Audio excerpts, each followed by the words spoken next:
Hello, New York. Chris, it's almost the exact same shirt. Almost the same shirt. I know. I might have been wearing this shirt the day that we took the photo to do the drawing from. I don't know. Okay, well that was a few months ago, and I've covered a lot of ground since then. You know, man, I'm old. Musicians are used to this, and in today's economy, a lot of us are catching up, but you're a man who has a lot of different jobs. Indeed. You, of course, we know you from Me First and the Gimme Gimmes. Yes. Punk rock cover band. Yep. You do all sorts of different 60s, 70s songs, country songs, albums, and covers. I know that you also play guitar in an up-and-coming band, I understand gets a little bit of work, called the Foo Fighters. Yes, indeed. And then going on 18 years now. 18 years. Yeah. And then in addition to that, because that's not enough work, you have a podcast. Yes. Called Walking the Floor. Yes, indeed. Named after a famous Ernest Tubb song. Yep. In which you have talked with a lot of different people from all over the music spectrum, but really focusing on country. You talked with Merle Haggard. Yep. Brad Paisley. Dwight Yoakam. Sturgill Simpson. Sturgill, Jason Isbell, a lot of Lucinda Williams. Have been fortunate to have some great conversations with a bunch of different people. You know, I actually started the podcast. The original idea of it was to try to document, to try to go find as many veterans of the Bakersfield sound as I could. And the problem with that was that there just aren't that many of those cats left. Right, you know? and let's tell people a little bit about what the Bakersfield sound is. Bakersfield's about 2 hours north of Los Angeles. Yep. And in the 50s and 60s, a new kind of country music was being made there. Yeah, they called it hard country back then because it was a little bit louder, the guitars were louder, the drums were louder. You know, a lot of country music back then didn't even have drums. I've heard people say that the country music around the South came out of the churches, and country music on the West Coast came out of the honky-tonks. And that's, I mean, I think that's what Buck Owens himself said, so yeah. Well, actually, I don't want to correct you, but I believe it was Merle Haggard to you on your podcast. Oh, okay, right, yeah. But he might have been quoting Buck. I don't know. He might have been. I don't know if he made that up, but the great guys out of there, of course, Buck Owens and Merle Haggard, and others. And tell me, what made you came up through this punk rock world. Yep. What made you interested in that kind of music? How did you come to it? Well, it's something that, you know, I never paid any attention to when I was a kid. I didn't listen to country music growing up. What kind of stuff did you listen to? I mean, I just listened to what my older brothers had. My older brothers had great record collections. You know, it was the Beatles and the Stones and Zeppelin and Aerosmith and Kiss and, you know, just all the sort of stuff that you would imagine would be in a teenage kid's record collection in the 70s and 80s, you know. So I was never into it back then, but I did love my brother's Elvis records, you know? I loved those twangy guitars on those old Elvis records. And then when I was a little kid, the Stray Cats came out. Oh, wow. You know, in the early 80s or whatever, you know, Stray Cat Strut and Rock This Town and all that sort of stuff. So, and that was like the one band that I listened to that wasn't like a heavy metal band, right? You know? And so I think that kind of laid the foundation for just kind of liking that sound, even though, you know, that's rockabilly, it's not country, but they're pretty closely related. Sure. So when I was a little bit older, you know, I got turned on to like Johnny Cash and Patsy Cline and people, you know, the kind of the most obvious stuff. All of which is as a music fan, as a rock fan, you hear those are great songs, but how did you get to like Buck Owens, Merle Haggard, that kind of stuff? Well, then, you know, when I was in a band called No Use for a Name prior to being in the Foo Fighters, and the singer for No Use, Tony Sly, was really into bands like Uncle Tupelo, and this was right around the time that they had broken up and become Wilco and Sun Volt, and you know, the old 97s and Whiskey Town, all that stuff that was happening at that time. He was really into, and we would listen to that like, you know, we're in a van. It's just a bunch of guys in a van. So and he was the band leader, so he usually got to control the stereo. So he turned me on to all that stuff. And then, and from that, I just kind of kept, you know, I just wanted to, like, oh, I love that Sun Volt record, you know, what were they listening to? And you just kind of keep peeling it back. But then a buddy of mine, I remember asking a friend of mine that does know country music, and I said, God, I love that old honky-tonk sound, but I just don't know shit about it, you know? What should I listen to? And that's the guy, my friend Kevin Smith. He said, get the Buck Owens box set, get the Merle Haggard box set, get some Wynn Stewart, and you know, get some Ray Price or something. So that was sort of like my honky-tonk starter kit long ago. All those guys, incredible songwriters, right? Yeah, and great players. I mean, I think a big part of what drew me to it was probably the guitar playing. You know, I'm a guitar player first, above all else, and I love that. I just love those old honky-tonk guitar sounds and parts. One thing that's really interesting about your podcast, and I really encourage people to check it out. It's really rewarding. I think the Sturgill Simpson episode is probably the best Sturgill Simpson interview I've ever heard. Really? Yeah. No, I think he opens up to you, and I think a lot of guys do because they can talk to you seriously about music. And you do geek out a little asking people about recording and guitar tones, and then they really begin to open up to you. Yeah, it's great. I mean, I love asking people like how, I asked Merle like, what was the amp in the room when you were making those records? And 9 times out of 10 nobody remembers, but it's great to you got to ask anyway. And I love to ask guys like that, how they go about writing songs and just sort of the crafty side of it all. Well, the Bakersfield sound is certainly an influence on this record, which touches on different sounds as well. But you went down to Nashville to make this. Yep. You recorded in RCA Studio A. Yep. Which has quite a history to it. And before we get to this record, tell me what drew you there and why that studio? Well, it was actually through my podcast because, I went out to Nashville to do a bunch of interviews for my podcast. And one of the interviews I did was with Mr. Dave Cobb, record producer extraordinaire. Chris Stapleton, Sturgill Simpson, Lori Isbell, McKenna, Jason Shooter Isbell. Jennings, Jamie Johnson. I mean, the list goes on and on. Right. The guy's made a gazillion amazing records, most of which I'm a fan of. So I cold called him to see if he would let me interview him. I'd never met him before, and he agreed to do it. So and it was like the week that he took over RCA Studio A. Which had been in jeopardy a few years ago, right? Do I remember so. It was going to be demolished and it was going to be... I don't know exactly how that came to be his. I know that Ben Folds was... I think Ben Folds led a movement to save it. They were going to put up some apartment buildings. But this is a place where Elvis recorded there, Dolly Parton recorded there. Sure. I mean, it's, I was just reading that Guy Clark book, the biography that came out recently, and he recorded there. It's just... Right. You can't even think about that stuff when you're in that room and you're trying to work, you know what I mean? It would be too overwhelming, like, this has to be as good as Jolene. It'll never be as good as Jolene, so you just have to put that out of your mind. But that's how I wound up meeting Dave and, talking to him. And I left that interview, and I remember getting in the car, and I said to my buddy Davis that was with me, I was like, I gotta make a record with that guy. He's so cool. And so I called him, a month or so after that, I just said, hey, man, I got a bunch of songs, and I would love to make a record with you. And he wound up having some space had just opened up in his recording schedule, and it just worked out. And, a few months later, there I was. Tell me about some of the players on this record. Well, we tracked the whole record basically live. The basic tracks are live, so it's me playing electric guitar, and I was singing, and then Dave Cobb's playing acoustic guitar. Adam Gardner's playing bass, and a drummer named Chris Powell is playing drums. And so Dave actually, he corralled all the musicians. It's all folks that he records with a lot. So that was the core of it, and we would track we tracked every song that way, just live in the room together, no click track, and then added stuff. I put more guitar tracks on it, and we had Robbie Turner come in and play all the steel on it, who's fantastic, legendary pedal steel player.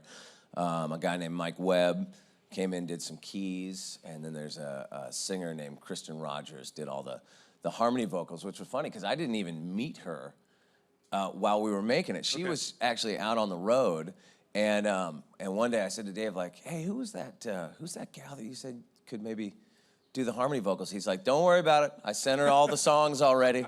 We Xeroxed your lyrics. She's got it all. She's working on it. So she was actually just in, like, I don't know where she did it, in her hotel room or something probably. Wow. Thanks to modern technology, that's what you can do. And then she sent it all back to us, and we added that in. So it's a real mix of the vintage and the modern then. Yeah. I mean, that's the thing with Cobb. He doesn't make niche, like gimmicky, hey, we're trying to be 1952 kind of records. You know what I mean? He draws on a lot of that old school recording technique and vibe, but it's like rooted in today.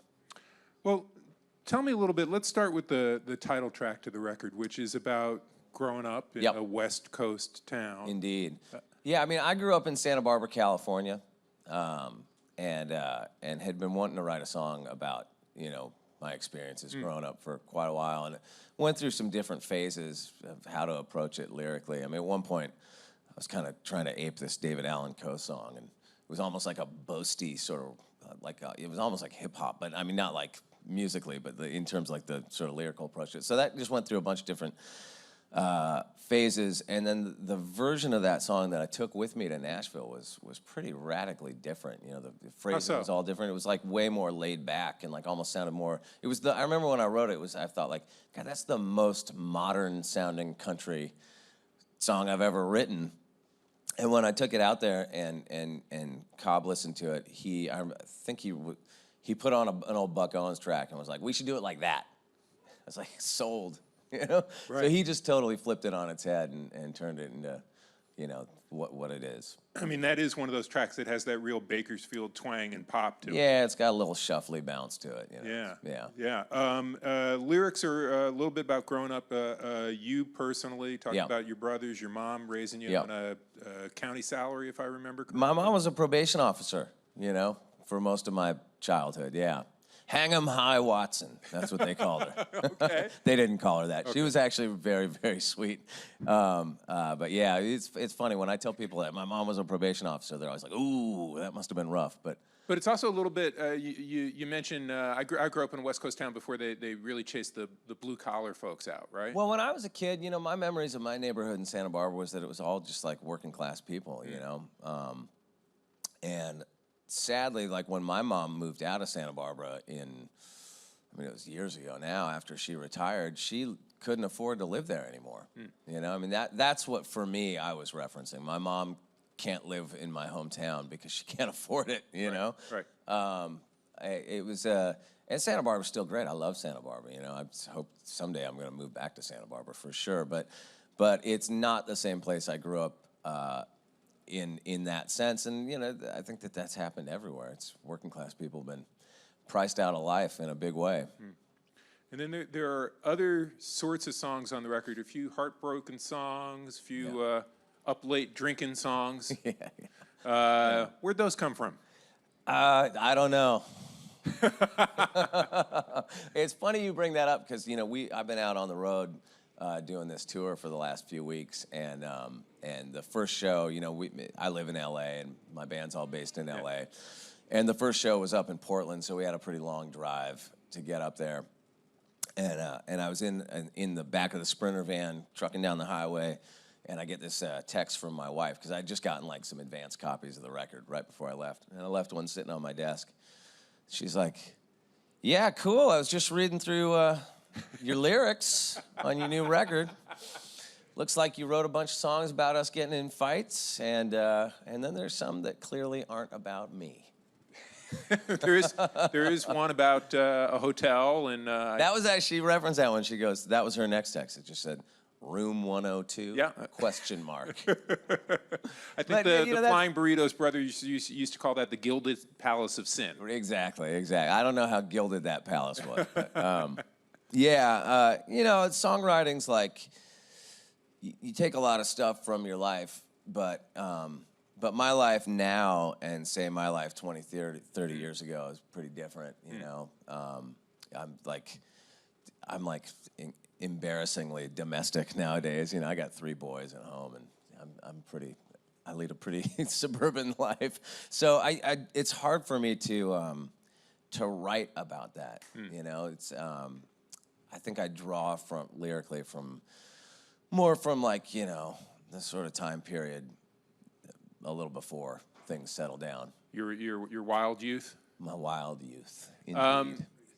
You have lots of folks on the podcast, like, say, Brad Paisley. You ever think to say, hey, Brad, I got a song I want to show you?